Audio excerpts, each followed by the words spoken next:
Mga kapatid, ito po ang papatuloy po ng ating misa, ang part 2. Panoorin niyo po. Thank you very much. Bakit? Ano ang pananggalang ko? Ang pananggalang ko ay pananampalataya. Kayo, ano ang pananggalang nyo? Mask? Shield? Alcohol? Tandaan nyo, pagka kayo'y kulang sa pananampalataya, kahit may shield, may mask, may alcohol, COVID-19 ang aabutin nyo. Lalo na sa hospital, kahit konti lagnat, sabihin na COVID ka na. Inatake ng konti na mild-stroke, COVID ka na. Hinika lang ng konti, COVID na rin. Pneumonia, COVID na rin. Kaya tandaan nyo mga kapatid, ang halimbawa ni Jesus Christ ay napakahalaga ngayon sa ating pagsamba kaya mangiskopko sa Espiritu at sa katotohanan. At ang ating pagsamba para tayo hubugin ayon sa anyot larawan ni Kristo. Sa pag-iisip, sa kaasalan, sa kalooban, at sa pananalita ay maging katulad tayo ni Kristo sapagkat ito ang halimbawa na iniwan ni Kristo sa sangkalupaan. Sinulat ng mga apostol at ng mga lingkod niya at ating nababasa. Ngunit hindi lahat ng nangyari at naganap ay nakasulat. Sa konting napasulat, pinagtatalunan pa. Pinag-aawayan pa ng mga kapwa magnanakaw. Sino ang galit sa kapwa sa magnanakaw? Ang kapwa magnanakaw. Yan bang magnanakaw? Yan ba yung mga bulaang guro? Yan ba mga bulaang guro? Mga bulaang mangaral? Yan. Tandaan natin, mga minamahal na kapatid, wala akong tinutukoy. Bato-bato sa langit, tama ay huwag magagalit. Ituloy natin. Verse 2, kung gayon, may pagkakaisa ba kayo sa Espiritu Santo? Kayo ba ay may nadaramang hangarin na tumulong sa iba? Kung gayon, lubusin ninyo ang aking kagalakan. Maghari sa inyo ang pagkakasundo. Mabuklod kayo ng isang pag-ibig at maging isa kayo sa puso at diwa. Nang ibig sabihin sa puso at isipan. Magkaisa tayo. Bakit nagtatalo-talo ang mga bulaang guro? Hindi sila nagkakaisa sa puso't isipan. Ano ang layunin nila? Itanghal ang kanilang mga sarili. Si Jesus ba itinanghal ang kanyang sarili? Hindi. Ang sabi ng mga bulaang guro, nakipagtalo si Pedro, nakipagtalo si Pablo, nakipagtalo ang mga apostol. Si Jesus ba nakipagtalo? Sino ba ang ating ehemplo? Si Pedro? Si Jesus? Si Jesus. Si Pablo? Si Jesus? Si Jesus. Kaya ang pakikipagtalo ay hindi gawaing matuwid ng tunay na sugo ng Diyos. Amen? Okay. Mabuting nagkakaunawaan tayo. Sino ang mga bisita natin? Taas ang kamay. Isa. Taga rito. May mga kasama ako bisita yan, pero kapatid yan ng ating ministro. Si Jenny Garcia Bequilio. Ayun po, kasama ko, kapatid ni Senior Minister Jerosimo Garcia. Ang kanyang asawa, kasama niya, at siyempre yung aking may only son. Nagdala pa ng kulay puti, hindi rin naman pala magpuputi. Kaya tandaan niyo mga kapatid, ang sabi pa, huwag kayong gagawa ng anumang bagay dahil lamang sa hangad ninyong matanyag, bagkus magpakababa kayo at huwag ipalagay na kayo'y mabuti kaysa iba. Yan ba ang ginawa ni Jesus? Siya ba'y nagpakababa?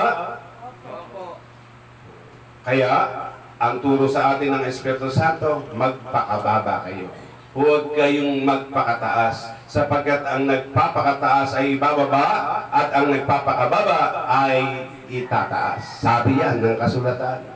Sabi yan ng Panginoong Hesus. Kaya huwag natin kakalimutan, hindi pagalingan sa Biblia ang katotohanan. Kung pagalingan sa Biblia, yan, mga kapatid, ay mga taong makasanlibutan. Ang nagtatalo-talo at gustong itanyag ang mga sarili, yan ang mga kaibigan ng sanlibutan. Ang mga bulaang guro, ang mga bulaang propeta, ang mga bulaang mangaral, may dala bang Biblia? Yes. Ang tunay na sugo, may dala rin Biblia? Yes.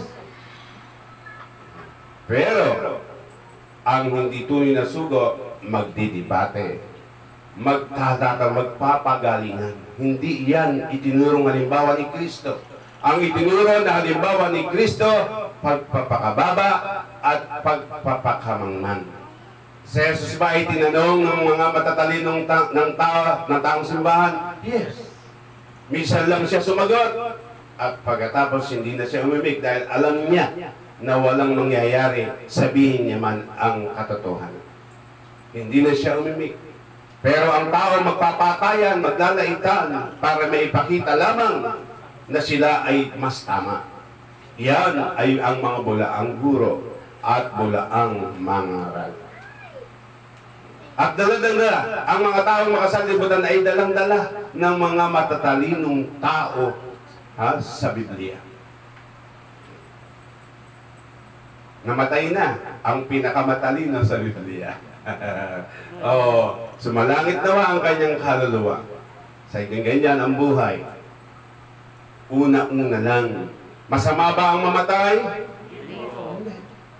Masamang mamatay hanggang hindi ka pa nakapagbabago. Ngunit masarap mamatay pagka nabago mo na ang iyong sarili.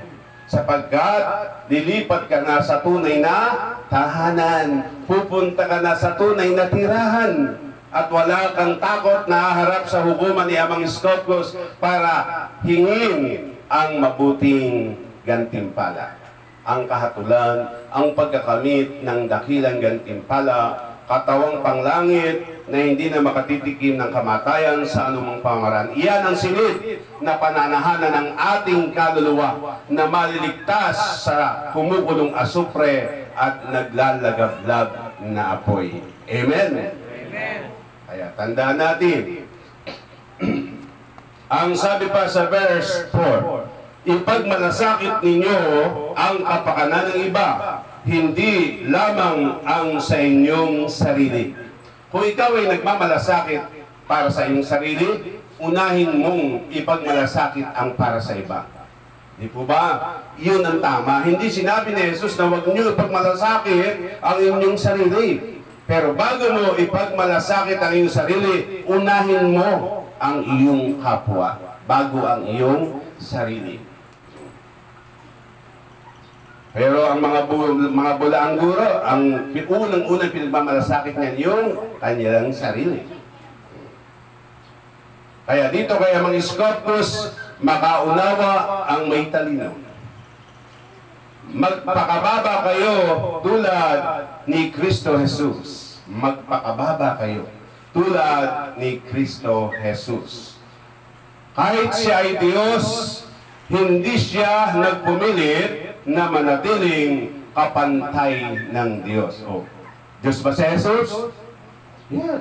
Aliwanag, Diyos si Jesus. Na bagamat siya ay Diyos, hindi siya nagpumilit na manatiling kapantay ng Diyos. Ano ba ang kalikasan ng Diyos? Tao, Espiritu. Espiritu. Ngayon na nga, na hinahanap ng Ama sa kanyang mananamba na siya'y sambahin sa Espiritu at sa katotohanan. Sapagkat ito ang hinahanap ng Ama sa kanyang mananamba. Ang Diyos ay Espiritu, hindi tao. Espiritu. Walang buto, walang laman. Kaya't marapat natin sa sambahin sa Espiritu at sa katotohanan. Ngayon, ang tanong, eto, mga minamahal na kapatid, uulitin na naman natin, ano ba ang pahayag tungkol dito ng mga bulaang guro? Ang tunay na sumasamba sa Espiritu at katotohanan, walang imahin, walang Diyos-Diyusan. Yan ang kanilang pahayag. Tama, mali? Narinig niyo ba? Hindi? Narinig. Ngayon, sasabihin ko siya, ang tunay na sumasamba sa Espiritu at katotohanan ay yung tumatanggap sa pangalan ng Espiritu Santo at nakikinig sa pahayag at pagpapaalaala ng Espiritu Santo. Ano ang pangalan ng Espiritu Santo?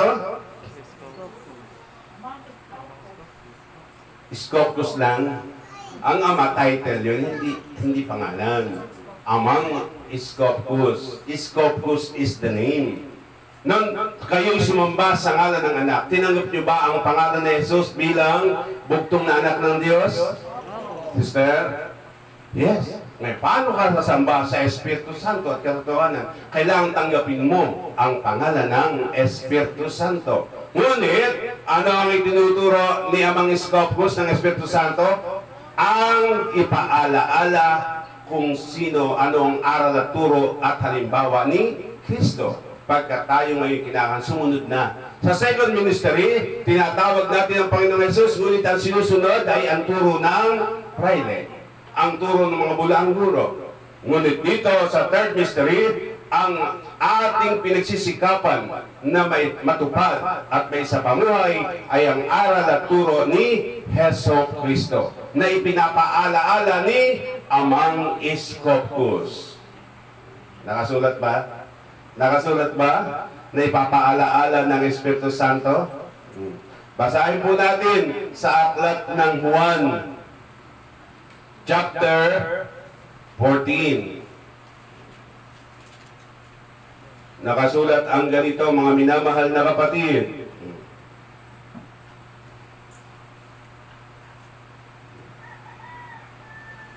Verse 26, chapter 14. Ngunit ang patnubay, ang Espiritu Santo na susuguin ng Ama sa pangalan ko, ang siyang magtuturo sa inyo ng lahat ng bagay at magpapaalaala ng lahat ng sinabi ko sa inyo. Noong bang si Jesus ay mabuhay bilang tao sa gitna ng mga Hudyo, tao na kayo? Tao na ba tayo? Hindi pa. Wala pa tayo sa mundong ito. Ngunit, ano ang naituro sa atin ng mga nagdala ng mabuting balita? Pinagbawal ang Bible at tinuruan tayo ng mga tradisyon, mga katuruan ng tao. Porsisyon, Novena, Flores de Mayo, o Santa Cruzan, Fiesta, etc. etc. Ang dami. Lahat halos tayo, yung mga may edad na, matagal ng tao. Taas ang kamay ng matatagal ng tao. Hindi yung matatanda na kasi mas maganda kasi yung matatagal ng tao, di ba? Kaya sabihin na matatanda na. O mga senior, di ba? Mga senior. Okay. O.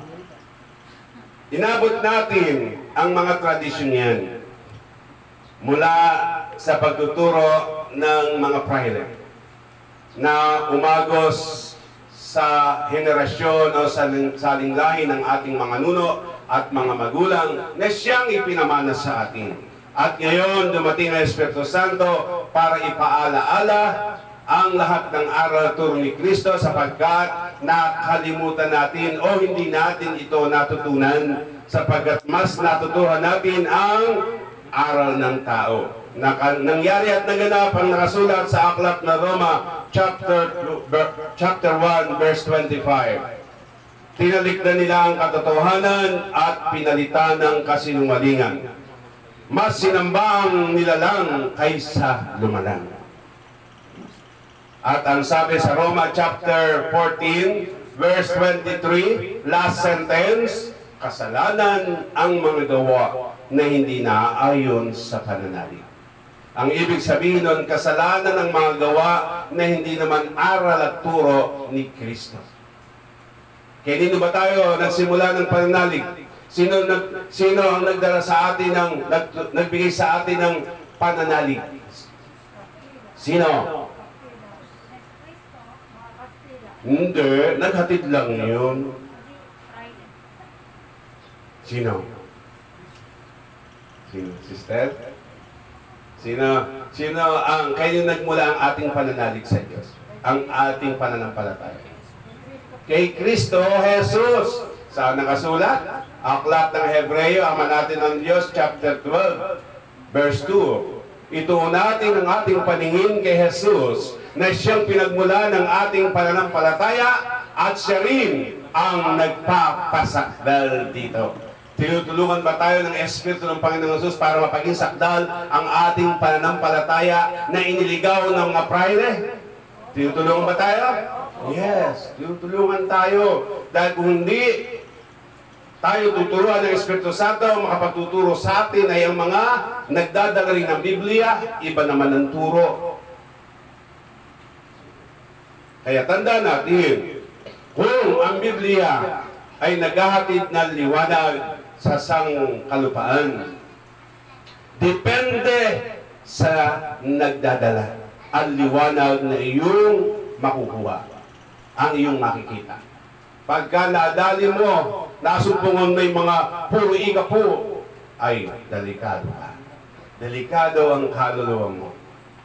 Tandaan natin, ang bulag, pag inakay ng kapwa bulag, sabi ng Panginoong Jesus, pareho mahulog sa hukay. Kaya, hindi lahat ng nagdadala ng Biblia, sugo ng langit.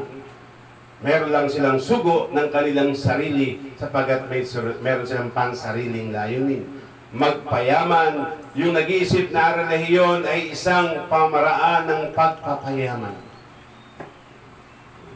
Ngunit dito kaya mga Scopus, ang ating pagpapayaman, bagamat tayo nagpapayaman, hindi sa kayamanang panglupa. Ang ating pagpapayaman ay kayamanang panglangit. Karunungan, kaalaman ni Kristo na mula sa Ama ang isinasalin sa atin.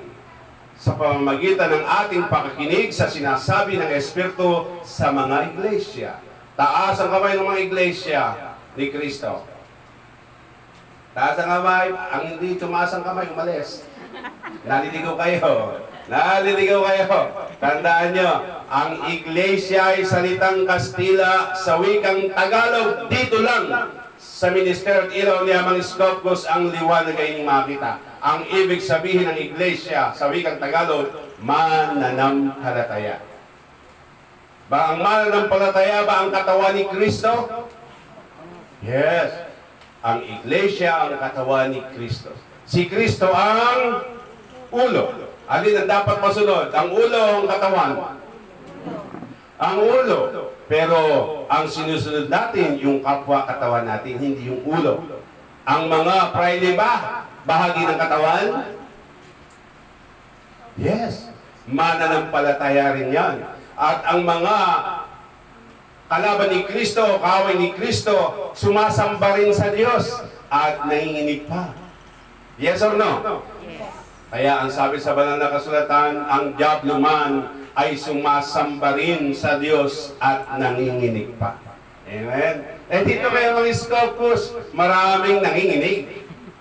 Kaya sabi ko, ang nakayamang Scopus, mga pamilya, nginig. Bakit? Dahil dumarating ang power of the Holy Spirit. Mamaya, makakita nyo, manginginig ang isang kapatid natin. Pero, sa salita na lalabas sa kanyang bibig, doon nyo maunawaan kung Diyos ba, Espiritu ba ng Diyos ang sumasa kanya o ang Espiritu ng Diablo. Doon natin maunawaan kung tayo ba ay nasa Diyos o wala sa Diyos. Nasa tamang landasin o nasa ligaw na kapamaraan. Basta nangingi ng bayad, ligaw. Dahil ang sabi ng Panginoong Jesus, ang ipinagkaloob kong walang bayad, ipamahaging walang bayad. Amen? Amen. Si kapatid na Soriano, namit ko na yan. 1985. Sa Junius family. Naandoon pa siya sa sekta ni Perez. Sa sekta ni Perez. No? Noon, nangihingi siya ng ikapurin. Kasi nasa sekta siya ni Perez. Pero nung siya humiwalay na kay Perez, dahil namatay na si Perez, nagtayo siya ng kanya. At doon niya sinimulan na sumunod siya sa aral ng Panginoon. Ang ipinagkaloob na walang bayad, ipamahaging walang bayad. Kaya wala rin bayad kay Soriano ang mga servisyo nila. At tumutulong din sa iglesia. Sa lahat ng mga ngaral na narinig ko, pinakamatalino sa Biblia si Soriano. Kaya lang, lumis ng konti. Bakit? Doon sa kapalaluan at kataasan, hindi patatalo. Kung ano yung kanyang alam, pipilit niya. Kahit yung pangalan niya mga scope ko, say alam niya na, hindi tatanggapin. Dahil yung kanya ang dapat manahin. Amen? Amen. Kaya tandaan niyo mga kapatid, sa mga hindi nakakaalam, pinababatid ko yan sa inyo. Nakaharap ko yan si yumaong kapatid Eli Soriano sa Junius family. That was 1985. 4 times kaming nag-meet sa radio, Channel 7. Kaya sinasabi ko naman sa inyo, sa ngalan kapurihan ni Eli Soriano, pinakamagaling siya sa Biblia at pinakamatuwid na mangaral. Ngunit may lihis pa rin. Kaya tanda natin, mga minamahal na kapatid, huwag tayong maruruhuyo o madadala ng mga katalinuhan ng sanlibutan ito. Si Jesus ay hindi naging matalino ng sanlibutan ito. Mas ginusto niyang siya'y hatulan at hamakin ang maipakita niya'y katalinuhan ng amang nasa langit, ang pagpapakamangmang at ang pagpapakababa.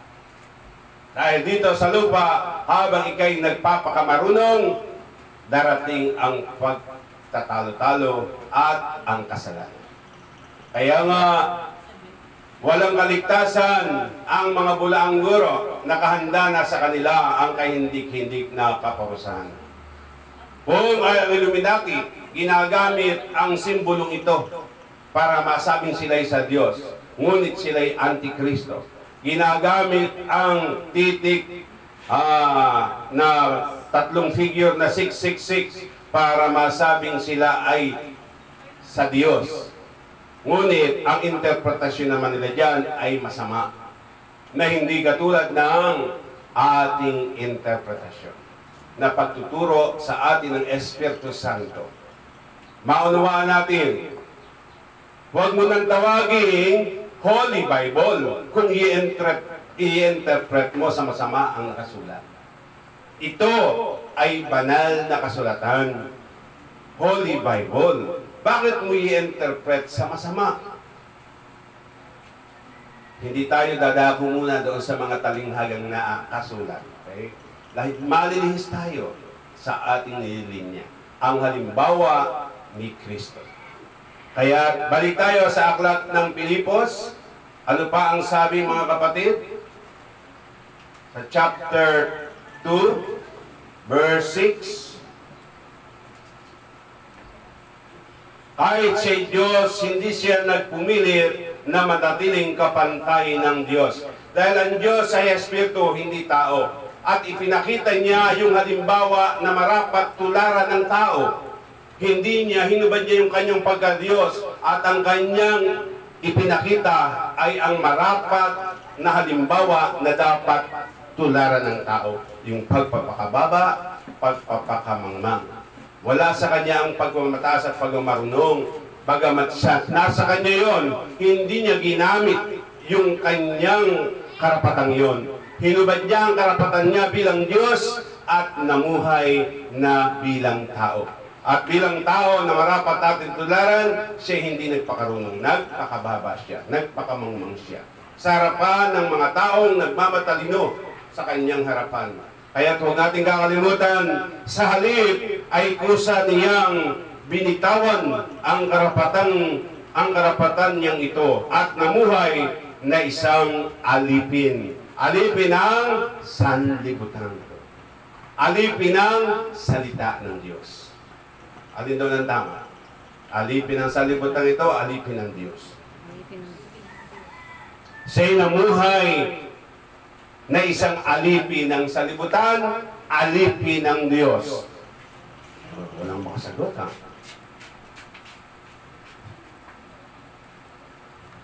Minister Cuenca.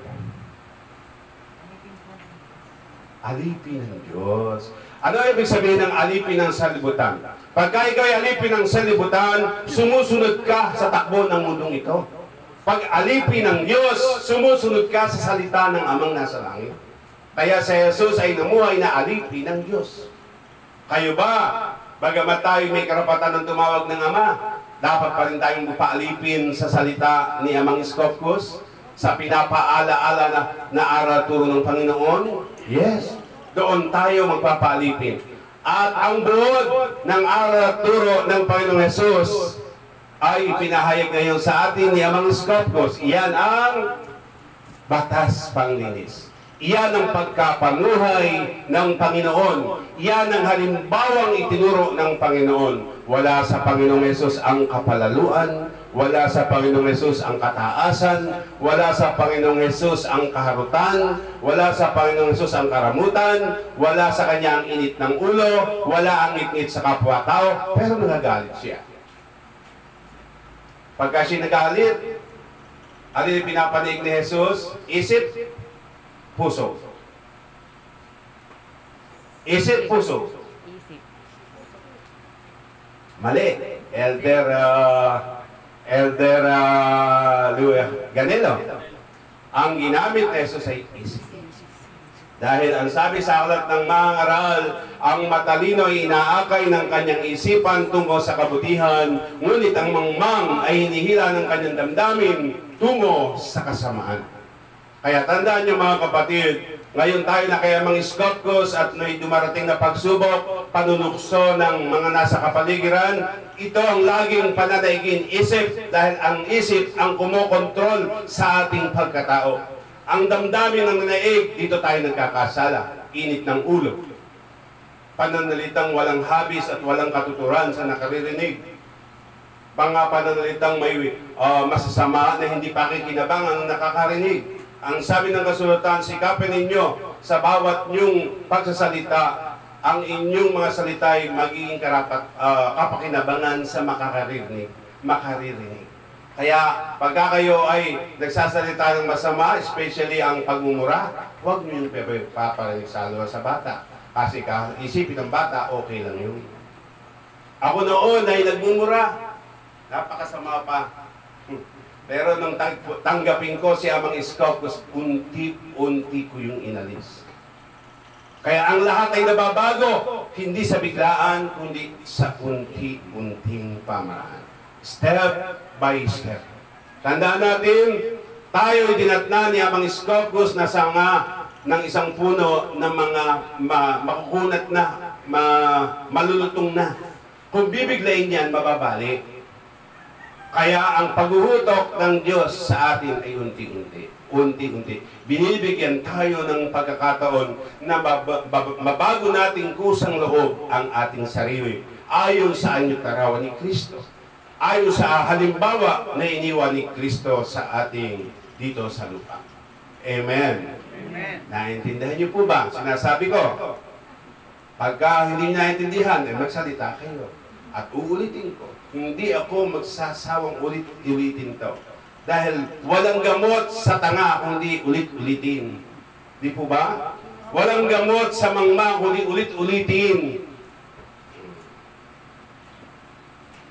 Masama ba ang salitang tanga?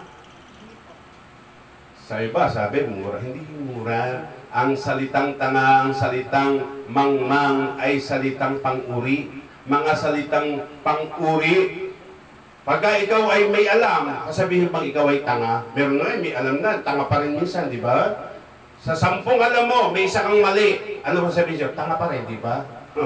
Ganoon lang yun mga kapatid. Para huwag masabing tanga, kailangan madagdagan yung kaalamang nasa iyo.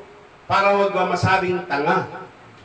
Mangmang, bobo, yung mga manong-manang taong simbahan na makarinig lang tanga, sasabihin mura. Hindi mura yun.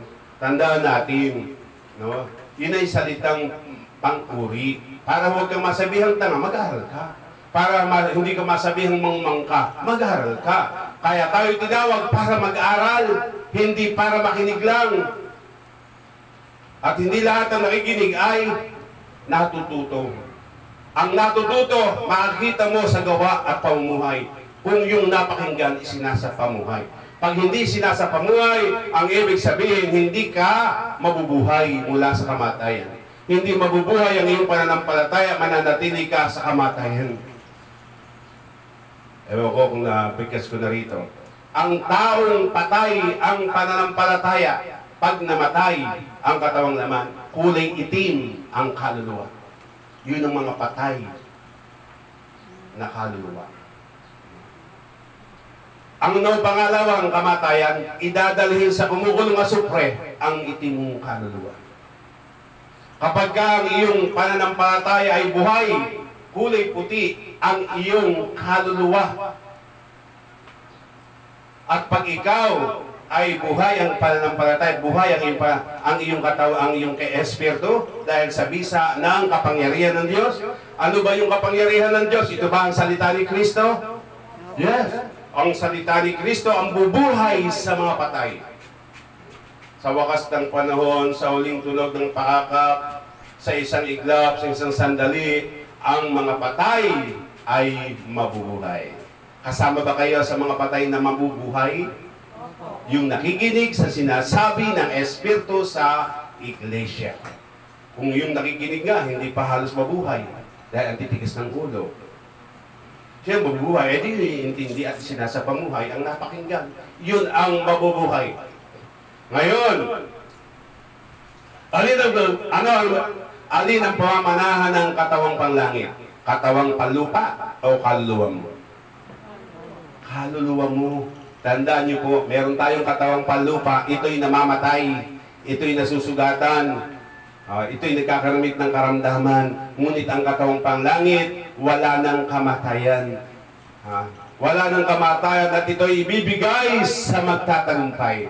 Diba ang sabi sa Apocalypse chapter 3 verse 12, ang magtatagumpay ay gagawin kong haligi sa templo ng aking Diyos at hindi na siya ay lalabas pa doon. Isusulat ko sa kanya ang pangalan ng aking Diyos at ang pangalan ng bayan ng aking Diyos, ang bagong Jerusalem na bababa mula sa langit buhat sa aking Diyos. Isusulat ko ang aking bagong pangalan. Kailan unang isinulat ang bagong pangalan? Kailan unang isinulat? Elder? February 1, 1966?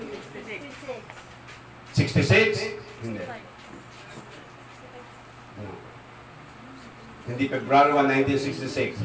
Titingnan ko, Elder Acosta. June 24, 1967. February 1, 1966, nang bumaba ang Espiritu Santo. June 24, 1967, unang isinulat ang pangalang iskop ko sa pisngi ng langit sa pamamagitan ng pusilap na ulap na ipinakita kay Lourdes Pedro Ortiz. Ang sumunod is 1983. Hindi ko na isulat ang buwan at araw. That was 1983, month of May or June yun. May or June. Nang isulat naman sa pisngi ng langit, pinakita kay Elder Mirna Tabing Torres in shining white gold, niebe, with rainbow below, na may rainbow sa baba noong pangalan. And then, isinulat uli noong 1986, October 25 and October 26. Namatay na ang medium na pinakitaan noon. Yon ay si late Elder Maria Desiree Marasigan. In shining white gold and in shining yellow gold. Kasama ang trono na nagniningning at larawan ng Ama. Kasama yon. Naka-drawing pa yon. Nakita mo yon, Mrs. Bequilio, di ba? Doon sa santuarya sa Banat. Pero ngayon, wala na yon. Inalis nila. Nadala na sila ng aral ng mga bulaan. Huwag sasamba sa anumang anyot o larawan. Pero yan, ang akin namang pinanindigan. Ang sabi niya, Amang Iskop ko sa akin, Anak, Pilipos, ipaglaban mo. Kaya mo bang ipaglaban ang nyugo at larawan, huwag mawawala sa altar o sa dambana? Opo, Ama. Paglalaban ko po. Kaya, dito sa atin, meron tayong anyot larawan ng Panginoong Hesukristo. Ang sasabihin naman ng marami, ng mga bulangguro, sigurado ba kayo iyan ang anyo ni Kristo? Yan sasabihin, di ba? Sasabihin pa, bawal, pero yung kanilang larawan, pagkalalaki. Sa Iglesia ni Manalo, ang laki ng larawan ni Felix Manalo at ng mga tumatayong punong ministro.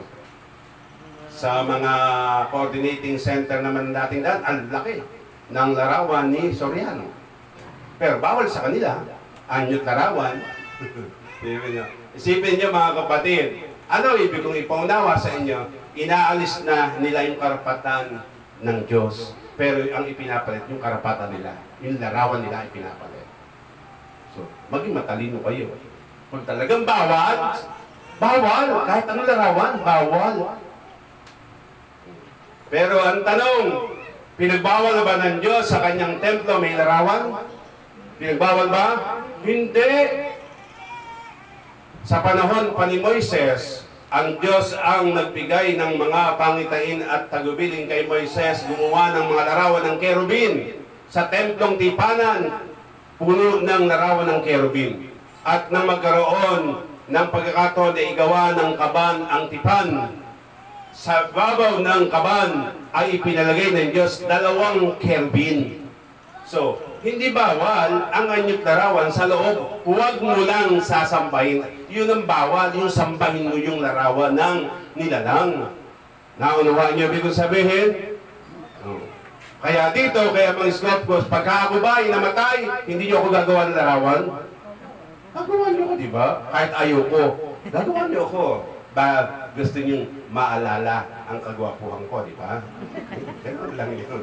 Gusto niyong maalala ang kagwapuhan ni Reverend Molina.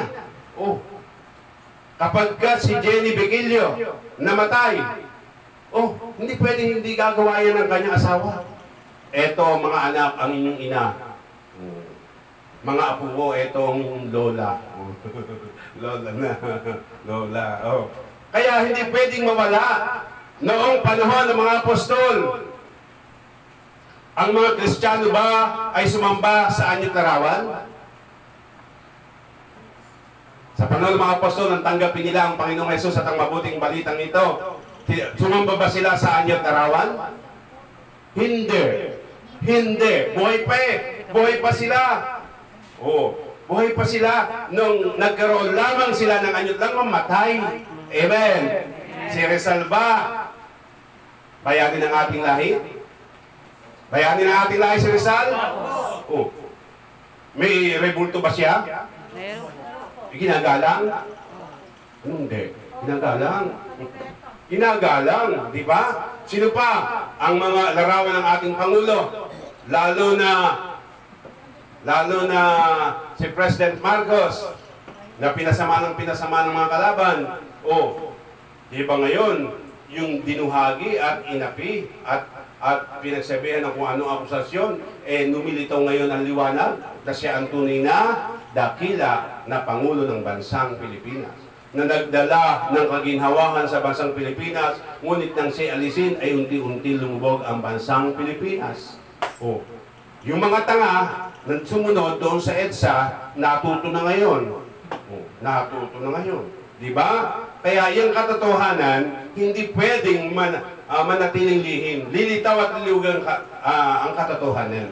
At ang mga bulaan ay unang-unang mga mayagpag yan. Pero lilitaw din sa huli ang pagiging bulaan. Kaya tandaan nyo mga minamahal na kapatid, huwag natin kakalimutan. Kaya ko ito winiwika sa inyo. Igalang ang mga anyo at tarawan sa malaking simbahan. Hindi tayo mga bulaang guro para laitin ang mga naghatid ng pananampalatayang iyan sa mga salinglahing nakaraan at salinglahing natin ngayon. Dahil sa kanila na nagpakasakit sa ikalawang misteryo, ay naging Kristiyano rin tayo. Ano ang ating relihiyon? Kristyanismo. Huwag na huwag nyo sabihin ang relihiyon nyo ay Katoliko. Huwag na huwag nyo sabihin ang relihiyon nyo ay Father Scopus New Catholic Temple. Yan ay sekta. Mga sekta na ating kinamulatan. Roman Catholic sekta na ating kinamulatan sa Second Mystery. Anong relihiyon dinadala ng Roman Catholic? Kristyanismo. Father Scopus New Catholic Temple, ito ang sekta na ating kinabibilangan ngayon. Ano ang dinadala na relihiyon? Kristyanismo. Pareho lang Kristyanismo. Ang tanong, ano ang pagkakaiba? Sa Roman Catholic, mas sinusunod ay turo ng tao. Hapyaw na hapyaw ang turo ni Kristo. Sa third mystery, ang pinagsisikapan natin ay may isang tabit igalang ang turo ng tao at harapin ang tunay na turo at aral ni Kristo. Ang mga halimbawa na marapat nating matutuhan sa tulong at paggabay ng Espiritu Santo. Amen? Amen. Doon sa Roman Catholic, lahat ng serbisyo may bayad. Sa Father Scopus New Catholic Temple, walang bayad. Doon sa Roman Catholic na ating kinamulatan, may pagtatangi. Special ang may pera. Father Scopus New Catholic Temple, lahat ng serbisyo ay pantay-pantay. Walang bayad. Pare-pareho. O alin ang naliligaw? Kasabihin, doon ako namulat di doon ka rin mamamatay. Diba? Dapat ba tayong gumising sa mahimbing na pagkatulog sa nakaraan? Dapat bang gumising? Yes. Bakit kailangan gumising? Dahil ang patay ba ay natutulog? Ang patay ba ay tulad sa natutulog? Para magising, makinig sa sinasabi ng Espiritu sa mga iglesia. Amen.